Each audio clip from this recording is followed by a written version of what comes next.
The governing board meeting for Wednesday, July 10th, 2024 for Liberty Elementary School District is called to order.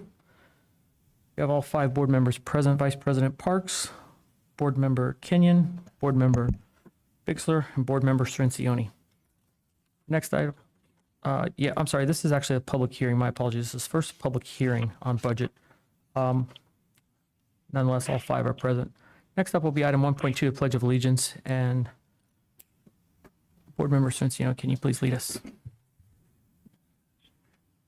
I pledge allegiance to the flag of the United States of America, and to the republic for which it stands, one nation under God, indivisible, with liberty and justice for all.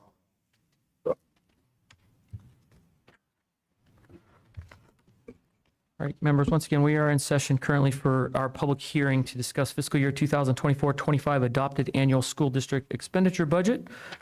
And nothing like putting the new guy on the hot seat, but Mr. Dane Bolden, you'll be up to present. So President Todd, let me jump in here, and Vice President Parks, members of the board. This is Mr. Bolden's first meeting, first attempt, and so we're really grateful that he's here as part of this hearing, and we appreciate the work that Mrs. Williams has also done. So Mr. Bolden, we'll turn it over to you.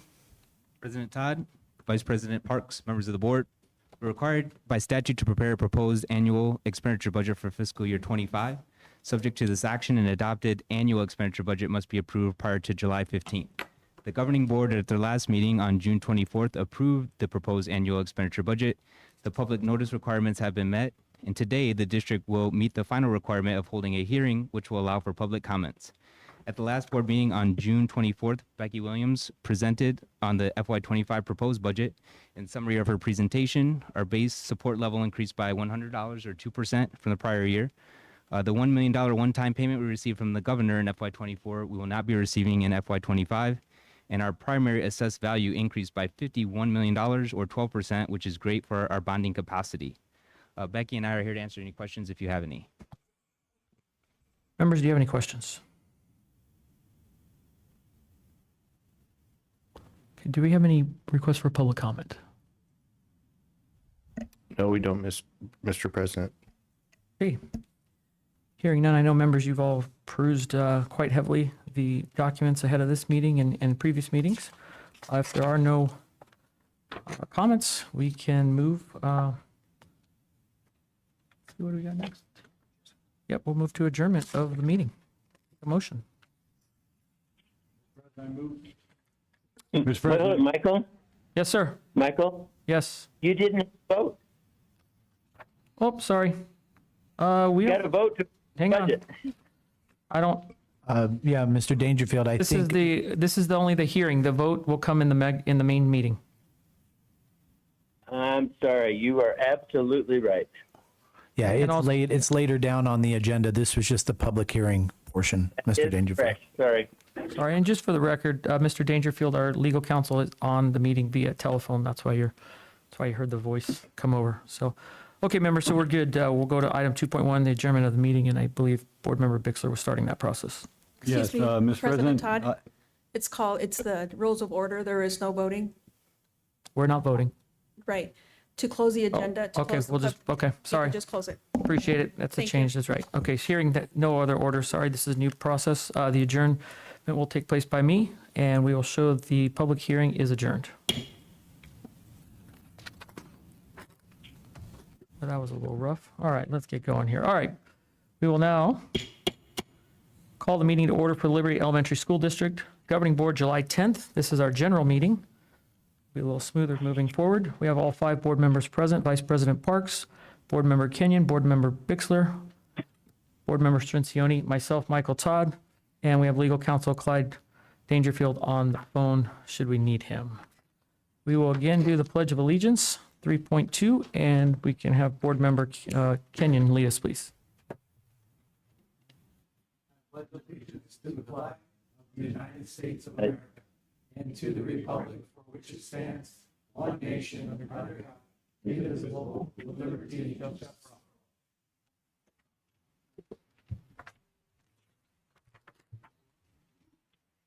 All right, my computer is now up and running as well. All right, members, we'll move to item 3.3, 3, which is approve the regular agenda. Mr. President, I make a motion that we approve the regular agenda form consistent with board policy BEDB and temporarily suspend governing board policy with which this agenda may be inconsistent. Do I have a second? Second. I have a motion and a second to approve our agenda. If there's no discussion, we'll move to the vote. Vice President Parks. Aye. Board Member Kenyon. Aye. Board Member Bixler. Aye. Board Member Strencioni. Aye. I'm also an aye. We'll show that approved 5 yes, 0 no. Next on our agenda is item 4.1, Governing Board Update. Vice President Parks. I don't have anything today, Mr. President. Okay, Board Member Kenyon. The only thing I have is to say thank you to Miss Amy Castillo and our little board meetings we've been having. Those I feel have been very productive, and I'm looking forward to this next one that we're going to have. Great. Board Member Bixler. Nothing to report. Board Member Strencioni. Nothing to add. I have nothing either. So we will move forward from that to 5, Administration Reports. 5.1 is update presentation to the board on the Quasim-Meyer lawsuit presentation. Dr. Moreau, will you set us up for this? Sure. I appreciate Mrs. Mock. She's taking the podium now. I appreciate her coming to explain a little more to the board and present a little more about the implications that come from this lawsuit to Liberty. The board has been provided updates in the board update. We talked about it at our last board meeting, and I'm very appreciative of Mrs. Mock creating some time in her schedule to come and present. So there's a good understanding of the implications of it and then be able to field any questions. So Heather, thank you for being here, and we'll turn the time over to you. You had the clicker, right? I do. Thank Okay. you. Let me make sure. Is that mic on? It is. Okay. The green light is lit, so I think we're hot. Okay. Thank you for inviting me here to speak with you today, President Todd, members of the board, superintendent, and guests. Since April, late April, I have increased my knowledge on judgments and property issues exponentially from what I had known the year prior, thanks to the Quasim-Meyer versus Maricopa County lawsuit. Judgments actually happen on an annual basis, but never to this volume.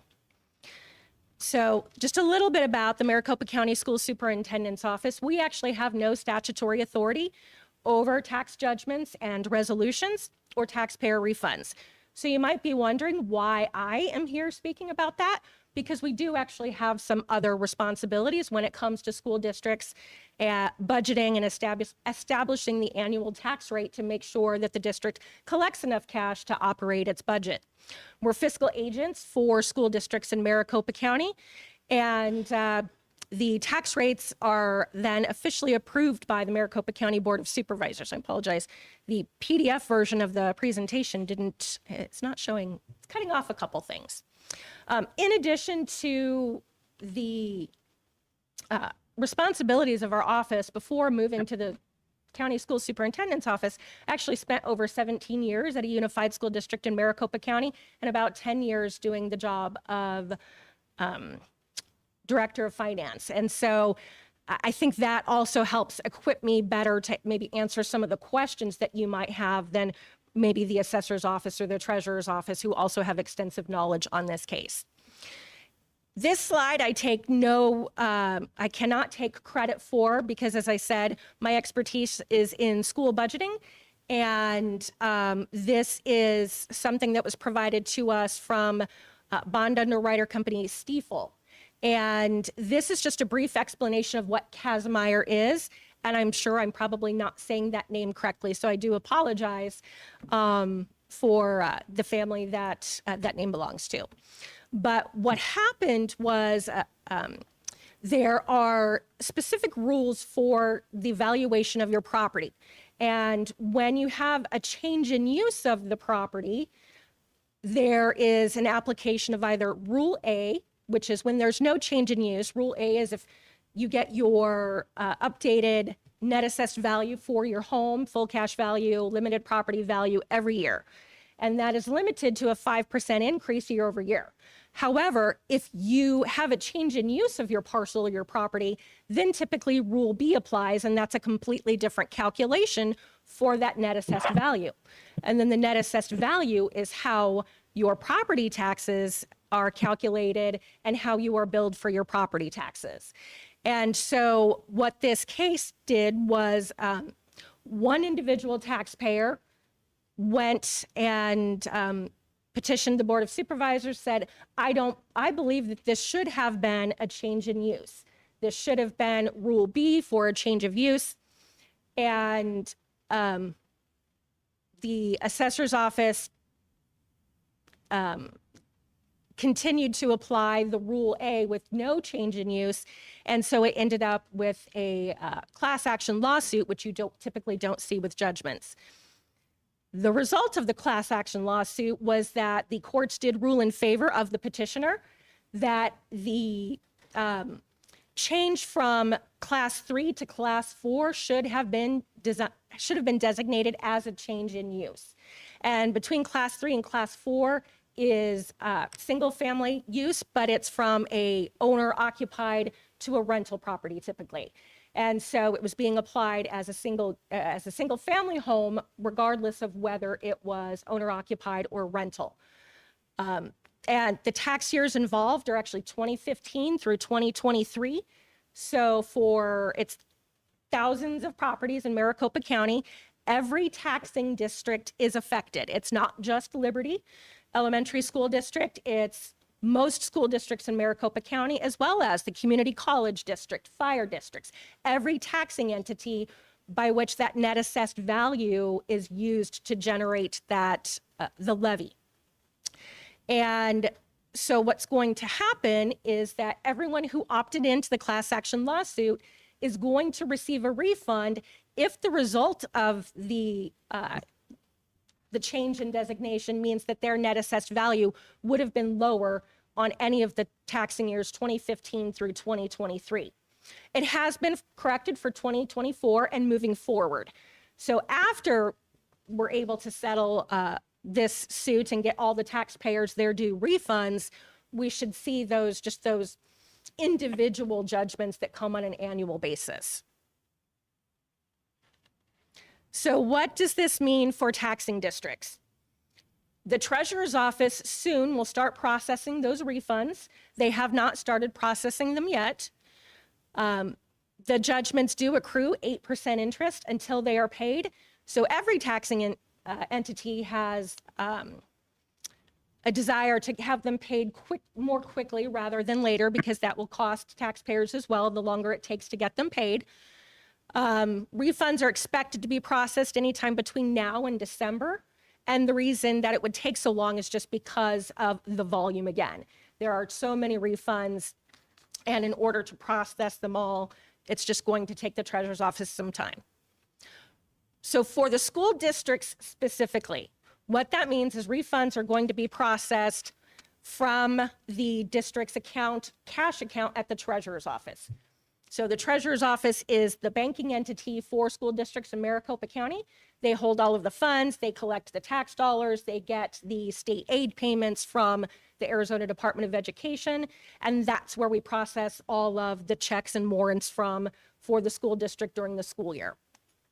And so just like a bank, if a bank put money into your banking account that didn't actually belong there, they would pull it back out. And so it's the same thing. Some of the questions that I've gotten from districts are, what about our budget? What about expenses?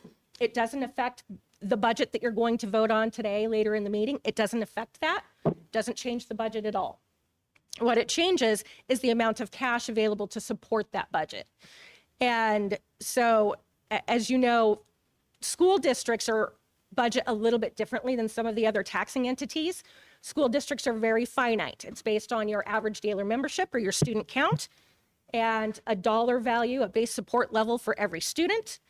Multiply that and some other multipliers, and that's how you get the budget capacity for the school year. And then the process that our office works on with Maricopa County Finance Office and the Arizona Department of Revenue is setting that levy to make sure all of those funds are there. And the ADE has the portion of that that's supposed to be paid out of state aid or the state general fund as well. And so if at any time cash is here and budget is here, even if it's, $1 million, then you would not be able to spend the entire budget. And so that's where it might become an issue. It's a cash management issue for the taxing districts and for school districts. There are two specific, there's a statute and there was some recent legislation that helped to address judgments. ARS Title 42, 6-16214 handles judgments on a regular basis. All of those property owner A, property owner L, and property owner X win a judgment. They receive a lowered net assessed value and a refund, but it's a small dollar value. Happens every year. However, with the magnitude of this, some additional legislation was approved on June 15th, and it was House Bill 2909, Senate Bill 1747, that gave some additional considerations, including language to the tax bill that will say that part of this tax bill is due to this class action lawsuit to help give districts, taxing districts, some relief, especially when it comes to voter-approved initiatives. We want to make sure that taxpayers know that neither Liberty Elementary School District or any other taxing entity in Maricopa County had any responsibility in this additional tax that may be required to replace the funds that are being recaptured. So it's kind of a distribution of the funds. Right now, for the county as a whole, it's estimated at about $330 million. School districts actually represent 5 of the top 10 taxing entities and are the largest number of taxing entities for part of the judgment. What that could mean for Liberty Elementary School District, right now, the estimated judgment as of February was about $960,000. And it is increasing by 8% per month for that interest until it's paid. However, in speaking with the treasurer's office, that estimate was also based on every parcel that was identified as being able to participate in the class action lawsuit. And some parcels or parcel owners have opted out of the class action lawsuit. So there will be some netting between that 8% interest and all of the property owners that are coming, have opted out of the lawsuit. For fiscal year 25, the revenue control limit for Liberty is about $31.6 million. So that judgment represents about 3% of those dollars that will be coming out of the cash account. The cash at treasurer represents about 3% of that budget. So depending on when the cash is needed throughout the school year, it may or may not be an issue. Every school district is different in how this judgment's going to affect them. Some have a higher dollar value, some have lower. For some of them, it's a larger portion of their revenue control limit. A lot of it depends on the net assessed value of the district and how much of the annual revenue control limit is coming by local taxpayers or by the state general fund. These are big ifs. The estimated levy, if there needed to be a levy for the whole $960,000, would be about 20 cents per $100,000 net assessed value. We say if because one of the things we haven't mentioned yet is that House Bill 2909 also required the Department of Education to recalculate state aid for all 9 years for every district that was affected.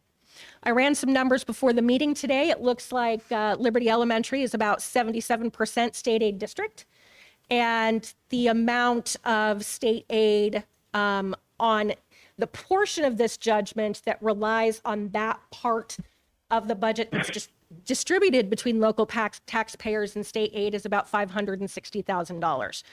So it will still be a couple months before we have any solid, at least till the end of the month, before we have any solid estimates on what that closer to a final estimated judgment. But because the judgments will not be fully refunded until December, that's when we will know for sure what that amount is. And so our office, moving forward, our goal is to work with all of the entities, the Treasurer's Office, Maricopa County Board of Supervisors, Department of Revenue, and my favorite people, the school district business offices, to make sure that we've got solutions that will work for each district.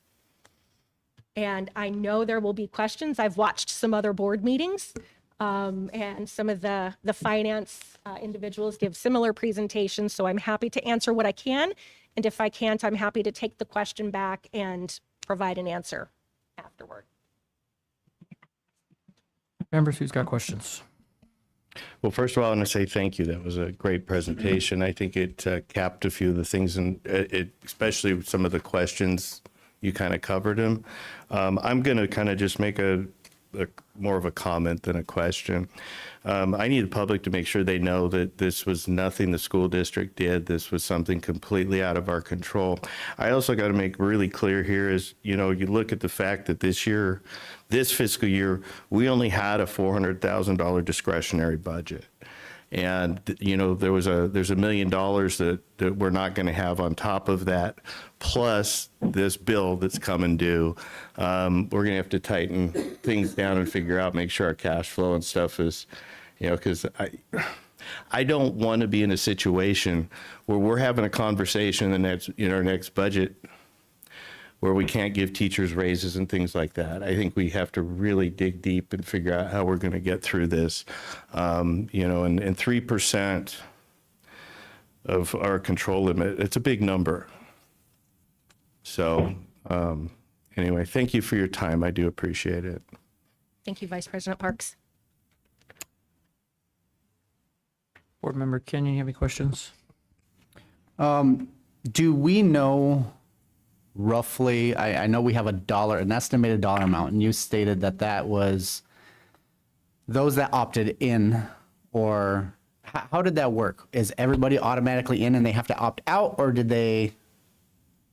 So, Board Member Kenyon, there are FAQs on the assessor's website. So this information is I'm gleaning from FAQs that I've read from other county agencies. But the way I understood it was that everyone was opted in automatically and they had to opt out. And so anyone that may come on, any parcels that come off the list are from taxpayers that decided to opt out. Okay. I think there were some legal fees and other things that would be coming out of their refunds.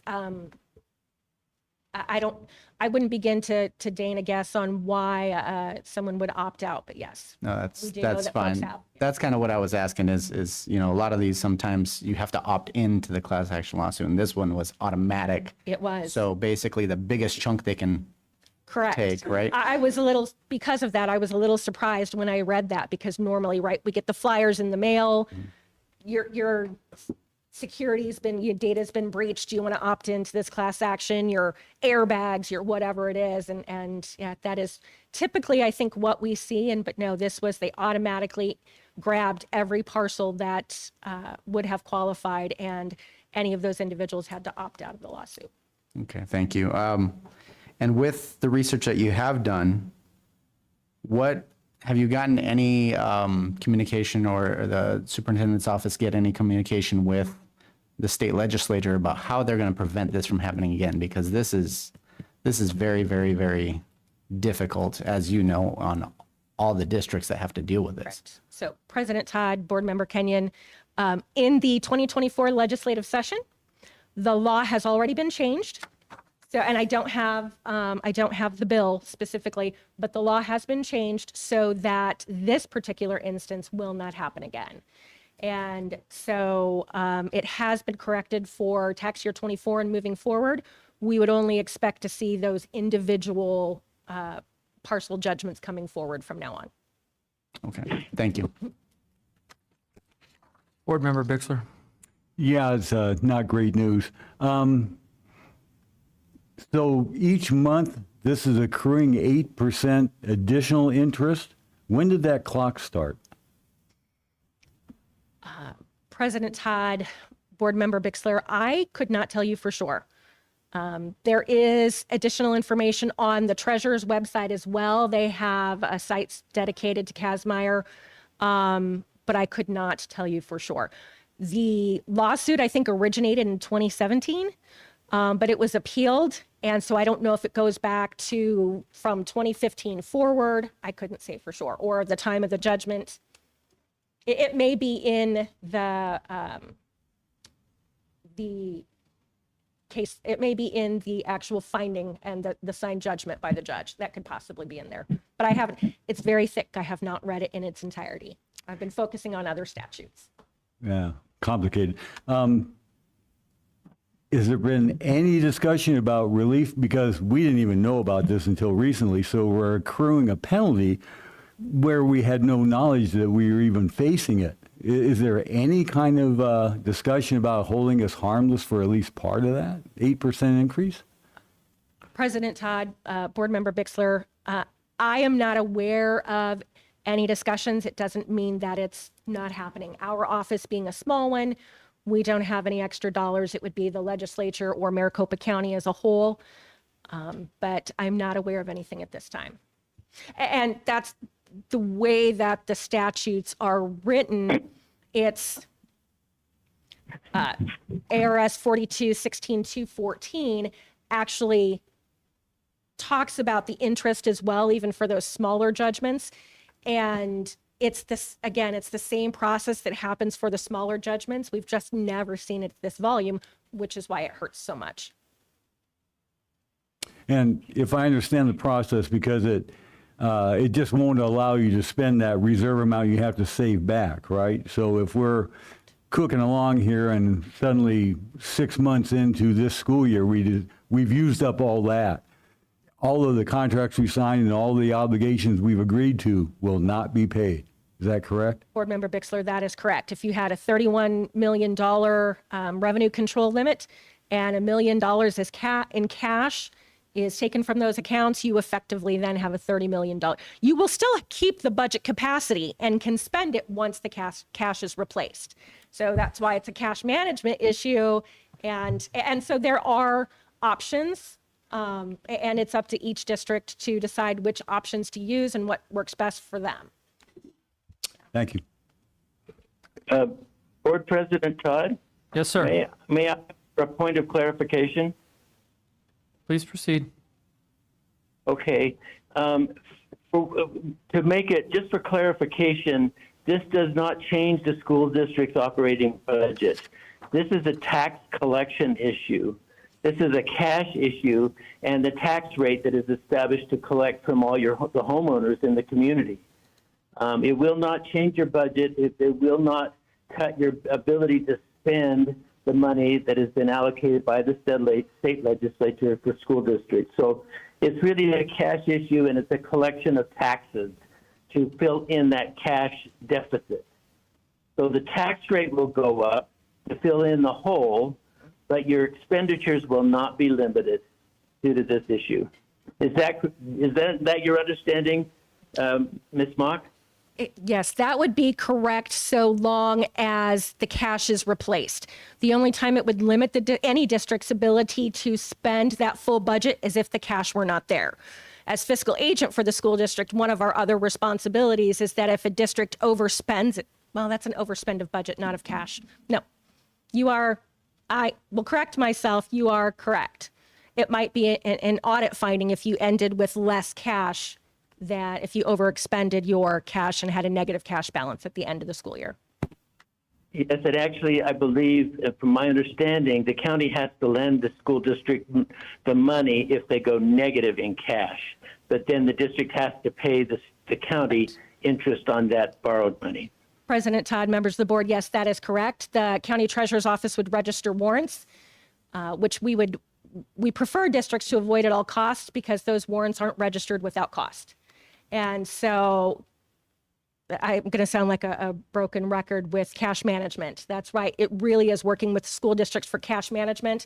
And it's not something that's uncommon for school districts, especially depending on how heavily your district is awarded state aid versus your local taxpayers paying for your budget each year, because those taxes are not collected until October. And so there are always cash management strategies that districts use. Several districts are non-state aid districts. And so all of those things are already in place to allow them, whether it's registering warrants, issuing tax anticipation notes. It's just school district finance or government finance has really unique cycles of when the funds come in. And so those things are always in place. Yes, and there's one other point for clarification, if I could, and that is it's 8% annual interest rate, not a monthly interest rate. So it's less 1% on a monthly basis. It's not 8% per month. It's an annualized 8%. Is that not correct, Ms. Moss? President Todd, members of the board, that was not how it was explained to me by folks that I have spoken with, and I will double check that and certainly get back to Dr. Monroe so that you can provide that final clarification. Oh, and if I could just comment on that, if it was 8%, the annualized interest rate for that would be over 100, will be close to 100% interest. It'd be about $2.2 million a month. Yeah. It doesn't make any sense to have it be 8% per month. I will double check on that and respond to Dr. Monroe. For Please sure. do. Okay, Yes, and let's just make I sure don't that's- mean to be, I'm not trying to be offensive in any way. I just think that everybody needs to understand the issue. Certainly. Anything else? And that's all I have. Board Member Cirincione. Thank you for coming and giving this presentation. I just had one question. Almost all my other questions are already answered. Talking about if there was a levy and it would increase the taxes on everybody, would the money that they get back, would that then be distributed back to the school districts to make up for the money that we lost, in lack of better words? President Todd, members of the board, yes, that is correct. So each taxing district would have a levy specific to them. And when it is collected, it would be deposited directly into the district's tax collection account, to the M&O fund. Okay, I have no real questions. I do want to reiterate that this is an issue that comes upon this district and others, not at the fault of anybody on this board or a previous board. And I don't ever want anybody to hold another board accountable for this, to hold this board accountable. It's a very unfortunate situation. I'm still a little muddy as to who actually made this mistake, and if that's an elected person, we probably don't want to vote for them again. Was none of us on this board or a previous board. I thank you for your time. I'm sorry you. you got the short stick and get to come share this news. That's okay. I President enjoyed Todd, coming out to the may I ask a few things, Heather? Just for the sake of the audience and people that are watching, and I also want to make sure Dane and Becky get any of their questions answered. So is there a thought, Heather, that if there's a payback that has to occur, that could happen in phases? Meaning it wouldn't all have to be, the $500,000 wouldn't have to be paid back at once? So one of the options from House Bill 2909 is that if the additional levy for what's going to be the tax deficit causes a district's tax rate to grow over 4% from the year prior, there is an option to issue tax anticipation notes. Tax anticipation notes typically have to be paid back within 13 months. It's short-term debt. But for this specific judgment only, tax anticipation notes, if taken out for this purpose to manage cash for the Quasim-Meyer judgment, could be paid back within 4 years. But 2909 was very specific about the levy, and there's an expectation that that levy for those funds will occur in tax year 24, fiscal year 25. Thank you. Heather, looking at our surrounding districts, Liberty is significantly higher than our surrounding districts as far as what our involvement with this judgment. Can you help us understand why that's the case over the past 8 years, why our payback amount, if you will, would be greater than, say, Avondale, Buckeye, Litchfield, L? Dr. Monroe, members of the board, that is a great question. And I don't know that I could offer a guess, anything other than personal. Just from what I understand, it's based on those properties that had that change in use, going from owner occupied maybe to rental. I saw a lot of new construction happening. And when I drove here, my 45-minute drive here this evening. And so it could be a mix of different things. But I think what I've seen as is a lot of central Phoenix districts as well have a lower dollar value. So it really just depends on the district. I think it's growth. But that's about all I've gleaned just from what I've looked at. I haven't been given a straight answer, but I would deduce the same with our growth out here and with residences or properties being built within the last 8 years. That was my supposition at this point. And then the last question for me is understanding that this, I think about the game of Monopoly and you pull over that card and it says the bank made an error in your favor. And this is the opposite. Correct. This is the opposite for us. And so, it feels like we're, our kids in our district kind of gets the shaft, if you will. I understand you're just the messenger. And as President Todd said, the treasurer's office or the assessor's office, someone made an egregious error. How can you elaborate, Heather, over the next few months? How will this be made available to the public? I'm very concerned that, our taxpayers, Joe Q public that lives in our community will assess some sort of guilt to administration, to our school board, like we had a hand in this. So you mentioned legislation, and how is your office or the other offices, how are they across Maricopa County saying, or how will you, hey, it's not the school district's bad. Like it wasn't the governing boards, wasn't the superintendents or the cabinets. There was some mistakes made over 8 years. Can you touch on that? Do you know how that's going to be made public? For example, is there a letter that your office writes we can post on our webpage that says, hey, outlines it very clearly in language? Can you touch on this at all? Dr. Monroe, members of the board, I don't want to speak on behalf of any of the other agencies from Maricopa County. Our office, I don't think would be able to on our own be able to do something like that.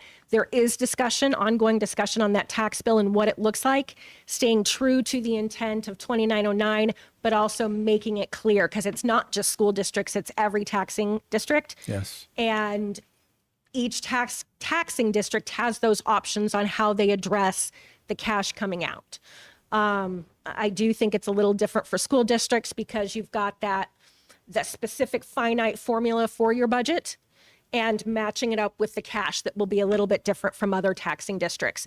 But I think some of the other fire districts and Maricopa County Community College districts are hit equally as hard, even if it's a lower dollar value. And so it's looking out for all of them and trying to get that message across, and certainly including the school districts too. Thank you. Any assistance from your office would be greatly appreciated with that. I know a lot of school districts have asked the same thing. So President Todd, that's all from me. I don't know if Dane or Becky has anything. Heather, thank you for coming out. Definitely appreciate it. I just have a question for clarification purposes. So if I'm a rental property owner in Liberty Elementary School District boundaries, and I have a rental property, and I'm going to get a refund then, right?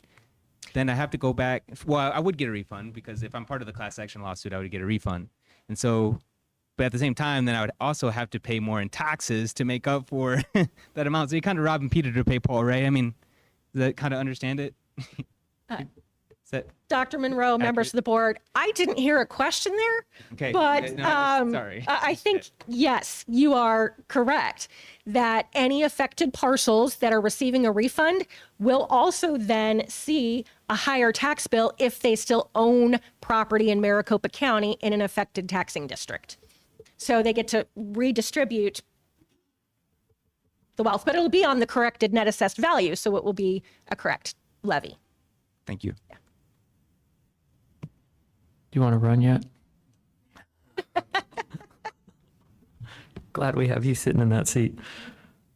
Any other questions, members? Okay, thank you. Thank you. All right, members, I think we got all the bad news of the meeting out right there. That might be the bad news for the year. We'll move on to item 6.1, our consent agenda. Is there anything members wish to be pulled? Mr. President, can I pull 6.4? 6.4 will be pulled. And Mr. President, I would like to pull a personnel action item, 6.3. Okay, 6.3 is pulled.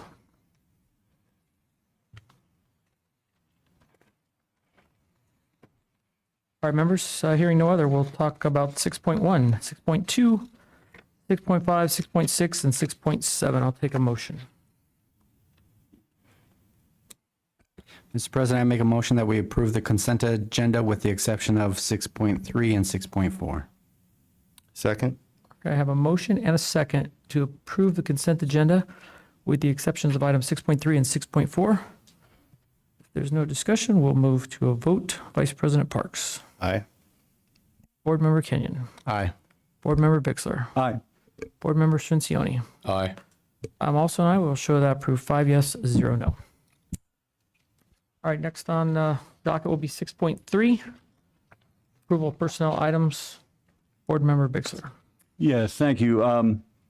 My issue with 6.3 is the assignment of liquidated damages to one of our resignations. I don't agree with that in practice. Philosophically, I think it's wrong. In my world, if punishment worked to change people's behavior, there would be no one on death row. So I don't think this works. I think it's a bad message, and I can't support it. Members, any further discussion? I guess I just need clarification, being kind of new to this. This is when somebody breaks the contract and we're asking for the money back, is this correct? Yeah, there's liquidated damages of $2,500. So in their contract, it specifies if they're to break their contract after it's signed, they're required to pay the district $2,500. Okay. It's my understanding this is to keep, we have to keep our side of the contract. So this is just trying to hold them to keep their side, just for understanding of what the purpose of and there this are is. exceptions. There are exceptions. So if a spouse gets transferred, we do not assess liquidated damages. If someone becomes ill, we do not assess liquidated damages. And if someone gets a promotion, we do not assess liquidated damages. So there are exceptions as well. It's not universal. Thanks for clearing that up for me. All right, members, hearing no further discussion, we'll take a motion for 6.3.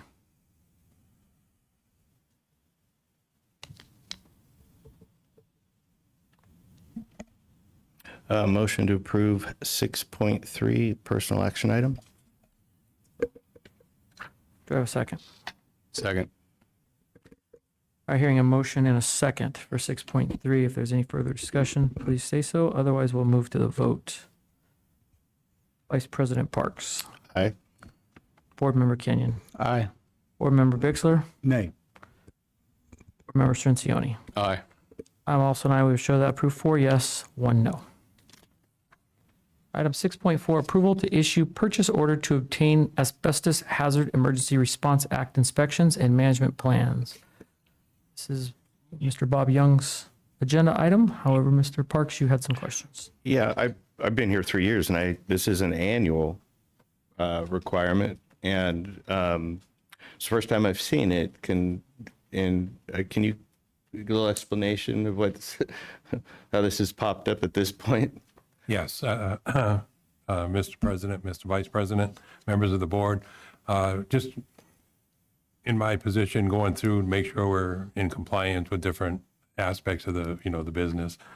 It came through, I was looking for the management plan for asbestos and found out we didn't have any in the district and couldn't locate any, haven't had any kind of thing, but it is a requirement that we have this. So doing some investigation, talked with Dominion Environmental, and what it is, they'll do inspection of all the facilities, take samples of like underneath the carpet, baseboard, ceiling tile, mastics.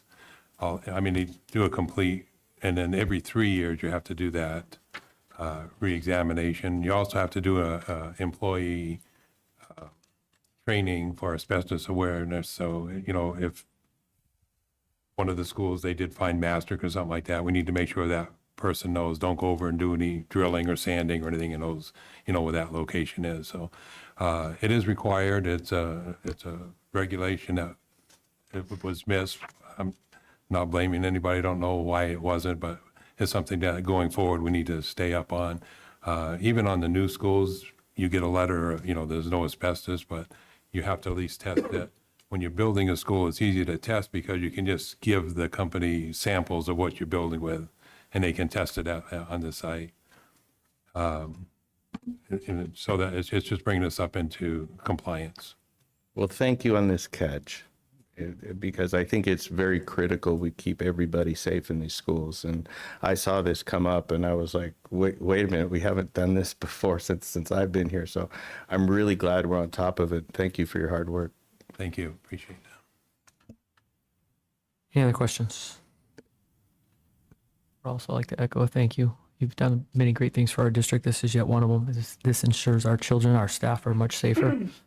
As we know, asbestos is a very nasty product, and unfortunately, it still does surface in buildings from time to time. So, again, we thank you, and it's unfortunate this was missed previous administrations, but we've got it now. So, thank you. Thank you. Members, hearing no other discussion, we'll call for a motion. Mr. President, I move that we approve a purchase order to Dominion Environmental for asbestos hazard emergency response inspections and produce an AHERA management plan for each school. Second. All right, have a motion, and a second. If there's no further discussion, we'll call for the vote. Vice President Parks. Aye. Board Member Kenyon. Aye. Board Member Bixler. Aye.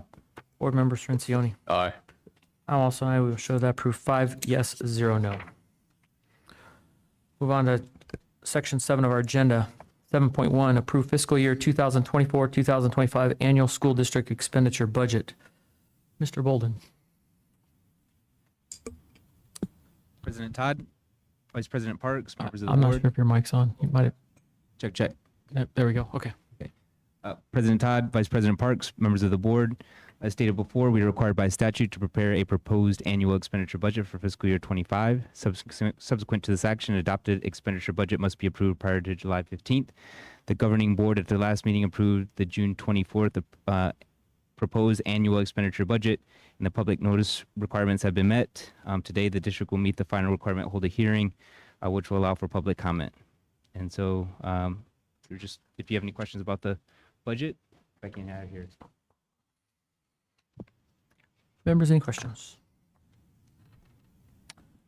Are hearing none, I'll take a motion. Mr. President, I make a motion to approve and adopt the fiscal year 24-25 annual school district expenditure budget. Do I have a second?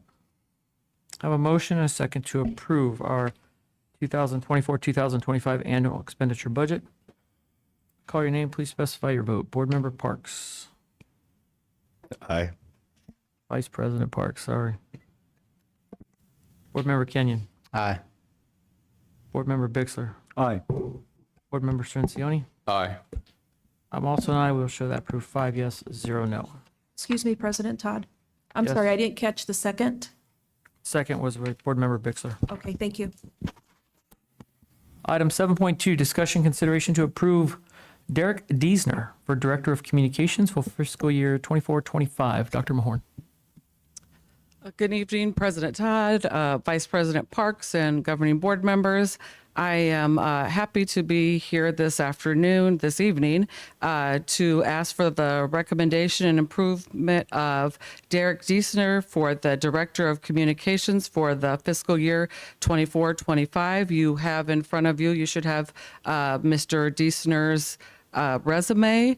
We went through a very lengthy process that had 3 in-person interviews, and we also had a performance task, and we are happy to recommend to you that he be approved this evening.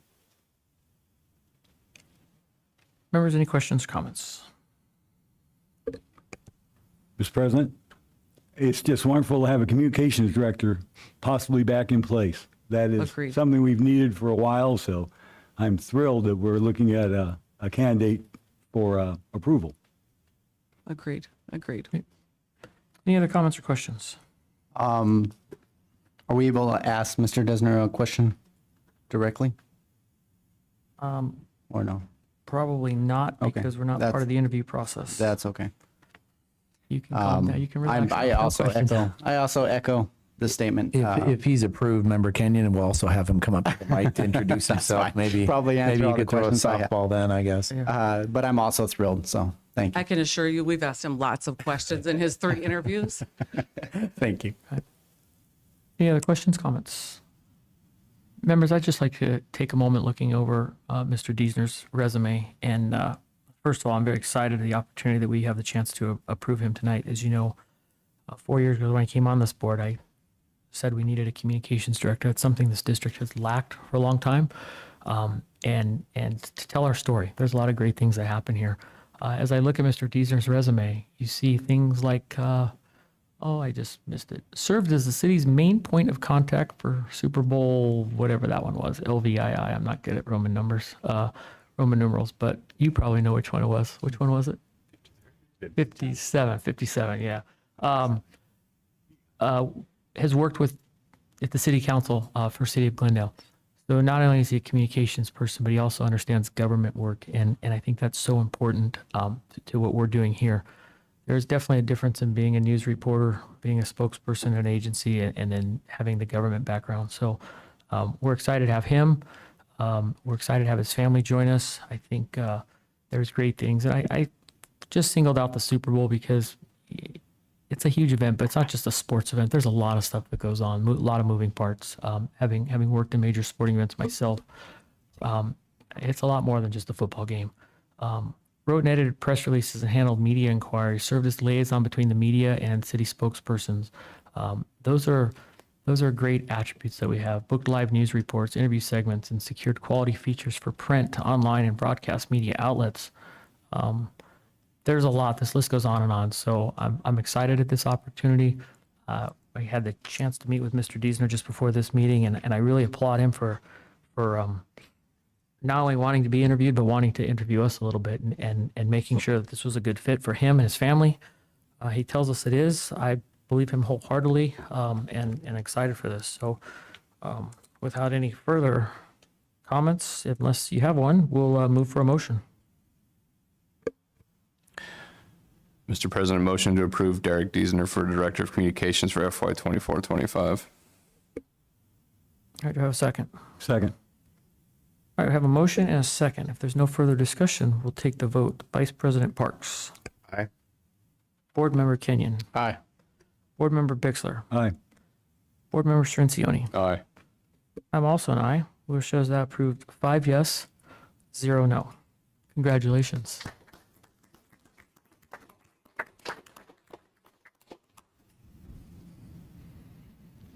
President Todd, members of the board, thank you very much. I look forward to joining the Liberty Elementary School District.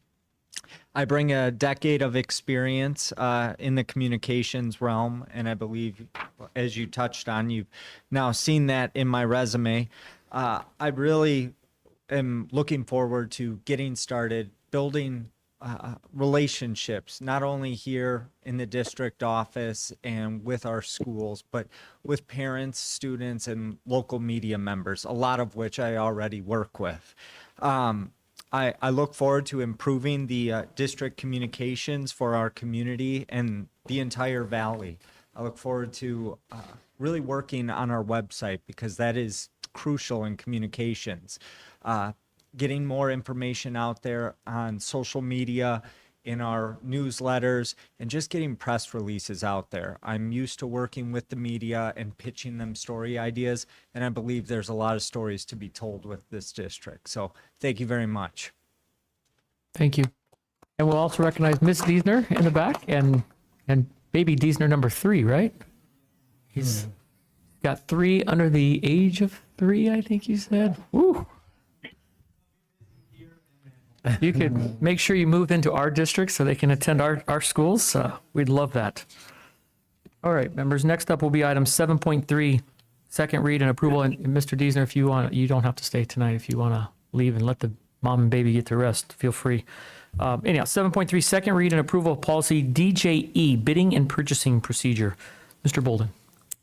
President Todd, Vice President Parks, members of the board, this is the second read and approval of policy DJE, bidding and purchasing procedures. During our performance audit, it was noted that we were missing a $25,000 threshold for any vendors exceeding this amount. We need to be sure that they're not suspended or debarred on a sam.gov website. This is just an update to that policy, second read. All right, members, we can take a motion, a second. We'll have discussion if we need to. Mr. President, motion to approve policy DJE, bidding and purchasing procedures. Second. I have a motion by Board Member Cirincione, a second by Bixler. There's no discussion. If there is, speak up. Otherwise, we'll move to the vote. Vice President Parks. Aye. Board Member Kenyon. Aye. Board Member Bixler. Aye. Board Member Cirincione. Aye.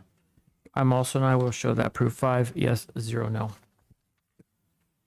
All right, next is item 7.4, second read and approval of policy GBEA, staff ethics. Dr. Mahorn. President Todd, Vice President Parks, and board members, this is a second reading for approval by the governing board for policy GBEA, staff ethics. The first reading occurred on June 24th at the June 24th board meeting. The proposed policy updates include providing cross-references to 2 additional policies, GCQF and GDQD. Legal has reviewed and approved, and there were no changes between the first and the second read of this particular. Actually, Stephanie, if I could do a clarification on that. Yes. There is one change. Okay. And Board Member Bixler brought up I think it was Board Member Bixler on paragraph E on the first page. He brought up what is a grievance. And I suggested that maybe we could include the language complaint/grievance in that paragraph. And so that has been added. Okay. But it My now apologies. says directs any complaints/grievances or criticisms of other staff members or of any department of the school district toward improving the district. My apologies. Yes. Okay, members, this is second read. We can take a motion, a second, and then have discussion. Motion to approve policy GBEA, staff ethics. Second. I have a motion and a second. Is there any discussion? Hearing none, we'll move to the vote. Vice President Parks. Aye. Board Member Kenyon. Aye. Board Member Bixler. I'd like to explain my vote after. Nay. Okay. Board Member Cirincione. Aye. I'm also an aye. Will show that approved 4 yes, 1 no. Board Member Bixler, you may explain. Yes, I do not agree with much of the language and philosophy of this policy revision. Much of the revision language feels to me to be oppositional and adversarial. To me, some of the language of this revision appears to be a knee-jerk reaction to events occurring at past board meetings. This makes the board appear petty and small. Some of the language of this policy revision is in conflict with this board's publicly stated desire for a free and robust dialogue with district employees. In the worst-case interpretation of this policy revision, it is not much of a stretch to read this revised policy as silence is a condition of continued employment. This oppositional adversarial revision language appears to becoming a direction. I do not believe that this is how we want to be viewed, and this is why I vote in opposition to the language in this revision. Item 7.5, second read and approval of policy regulation GBEF-R, staff use of digital communications and electronic devices. President Todd, Vice President Parks, Governing Board, this is the second reading for approval by the Governing Board for policy regulations GBEF, and this is again the regulation, staff use of digital communications and electronic devices, the social media policy. The first reading and review occurred at the June 24th board meeting. This updated regulation was necessary to meet the demands of communication through social media. Best practice is to have a specific policy and/or regulation addressing communication through social media, and other surrounding school districts have already began to put policies in place. It is recommended to have by legal and training from the trust. Legal has reviewed and approved, and there is an amendment to that. If you look under the expectations for communicating electronically under Part B, the very last sentence that says nothing in this policy is intended to infringe on an employee's right to communicate with and/or maintain existing personal relationships/friendships. And that was an addition based on feedback from the board. Okay, members, we can take a motion, a second, and then discuss if we need to. Mr. President, I make a motion to approve policy regulation GBEF-R, staff use of digital communications and electronic devices, social media policy. Second. We have a motion and a second. I do have one question for staff. In here, and I apologize for the late notice of this, but it does say in section B, in that same section, employees shall only use approved technologies with parents to send one-way multi-parent messages. All responses or correspondence with individual parents or families must be conducted through district email or parent view. What I have a question about is that looks like that eliminates a telephone conversation. And I honestly think there's no better way than to communicate than person to person. Do we need to adjust that in there? And maybe that's a question for legal. So, President Todd and Mr. Dangerfield, I'll let you comment on this. I don't. This is digital, so I didn't read this as telephone. Yeah. But what was your opinion on this, Clyde? Do we need to have clarifying language? Because I think that's a very valid point.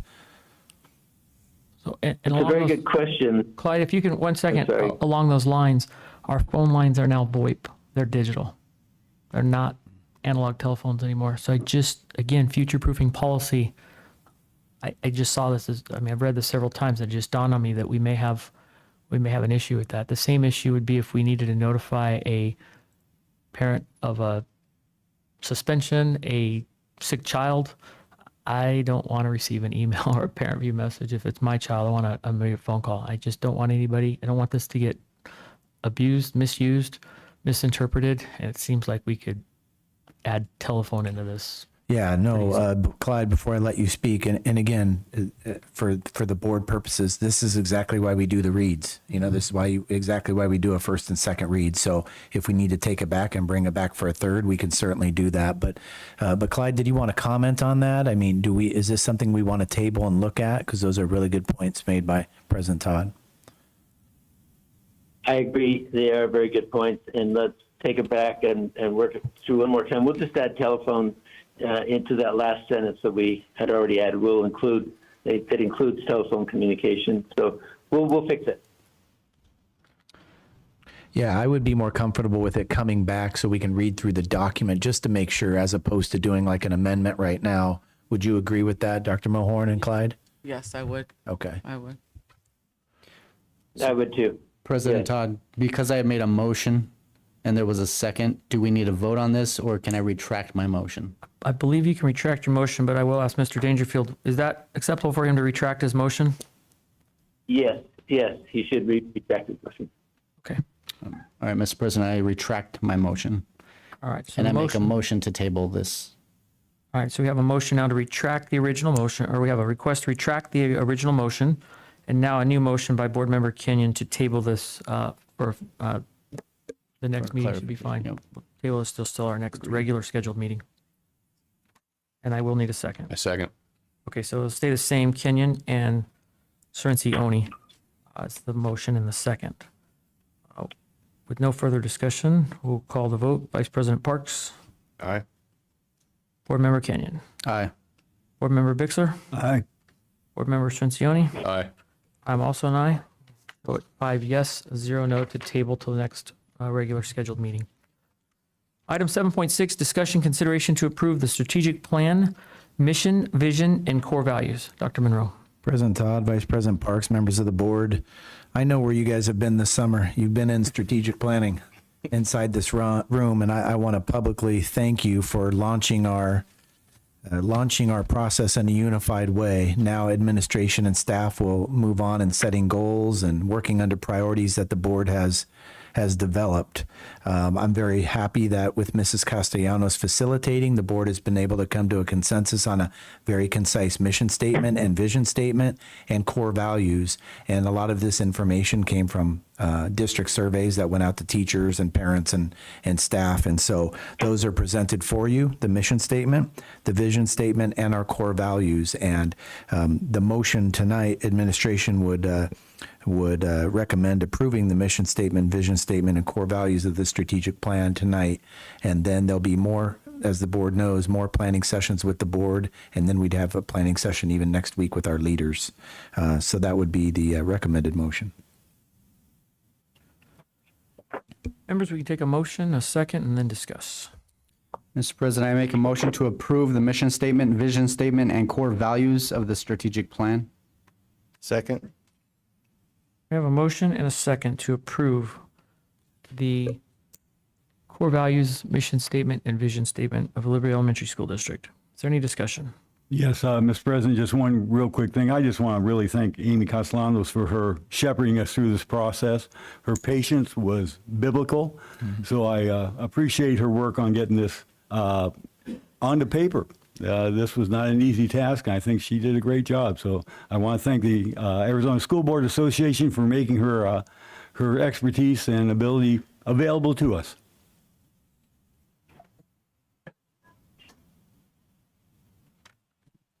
All right, hearing no other, we'll take, we got the motion and second. Discussions out of the way, we'll take a vote. Vice President Parks. Aye. Board Member Kenyon. Aye. Board Member Bixler. Aye. Board Member Strencioni. Aye. I'm also an aye. We'll show the approved 5 yes, 0 no. Next up is item 8.1, public comment. Do we have any public comments? We do not have any public comment, President Todd. Okay, no public comments. We'll move to item 9, governing board comments on agenda topics or recommended agenda topic additions. Anything, members? Okay, I have a few that I'd like to add, just ask for some updates on. We had a young student come to us and ask us to look at doing football, flag football. I'd just like to get a staff report on that, maybe at the next meeting. I think it's important, and perhaps if we can reach out to that student and let him know we'll be conducting some discussion about that, what our findings are, would be great. I have another request that we had in here a work session for the budget. It sounds like we're going to be okay for the time being. Are you comfortable, or do we need to start planning ahead for the current budget, the Quasim-Meyer situation? Should we have a contingency early? What's your recommendation there? And actually, before we get to discussion, because this is just agenda, if you can just let staff know, but if you want us to have a discussion about that, we can do it. And then, fortunately, I was a little, I think Dr. Monroe's question about a letter from the county, I think we should formally request that as a board from the assessor's office or whoever's responsible for this mistake so we can get it onto our website. There's a lot of people that did not see the presentation tonight, and they're going to get hit with something. And I think it's very important that we protect our fellow board members from the past and honestly, potentially into the future with this. So I think it would behoove us to either ask staff to write a letter, or we can, as a board, make a formal request. But if we can get that, that would be fantastic. And then last but not least, I would really like to hear an update on the transportation facility. It seems like FCI is kind of following their trend of being late to the first meeting when we awarded it, and continuing to be late. And I think we're falling behind. So if we can get an update at the next meeting and maybe have FCI here to address this. But we're running into some problems now, and I don't want to get into an open meeting issue, but we can discuss that at the next meeting.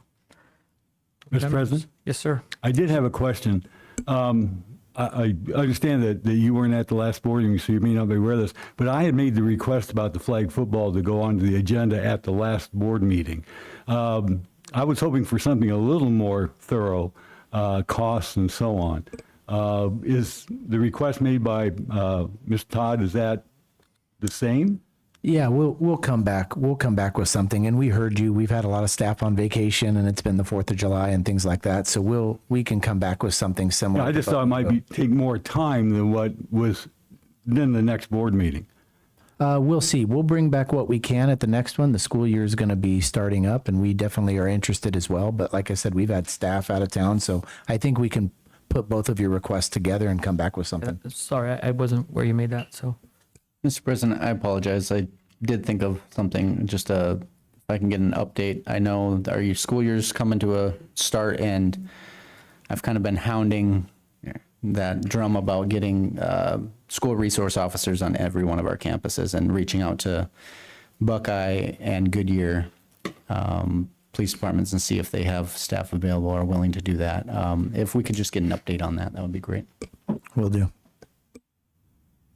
All right, next up will be item 10.1, upcoming board meetings. Currently scheduled for Wednesday, July 31st, August 19th. Those will both be regular board meetings and a work study session. We'll do the same on September 16th. October 7th currently is just a regular board meeting. And then again, October 28th is going to be a work study session and a regular board meeting. Are there any reasons we should consider moving one of those or two of those meetings? All right, look forward to seeing you all there. That concludes our meeting. We're at item number 11, the adjournment of the meeting. We've completed all business. We will show the meeting adjourned at 6:40 p.m.